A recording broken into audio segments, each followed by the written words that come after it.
Бүгін орталық сайлау комиссиясы мәжіліске жаңа сайланған депутаттарды тіркеді. Қаулыға сәйкес 98 депутатқа куәлік пен төсбелгі табысталды. Депутат куәлігін Аманат партиясының партиялық тізімі бойынша 40 азамат алды. Ауыл партиясынан 8, Республика және Ақжол демократиялық партиясынан 6-6-дан депутат сайланды. Қазақстан халық партиясынан 5, жалпы ұлттық социал-демократиялық партиясынан 4 адам тіркелді. Ал бір мандатты округтерден 29 депутат шықты. Парламентте саяси партиялардың өкілдігі алдыңғы сайламмен салыстырғанда 3-тен 6-ға дейін 2 есе өсті.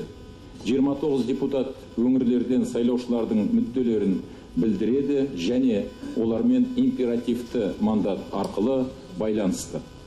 Осылайша сайлау бәсекелестік және ашықтық қағидаттарында өтті. Олардың қорытындылары бойынша парламент мәжілісінің депутаттық корпусы айтарлықтай жаңартылды.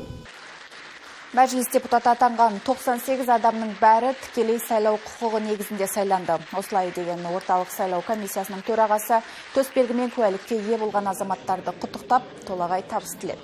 Халықтың сенімін ақтап, жауапкершілікті сезіну басты міндет екенін атап өтті.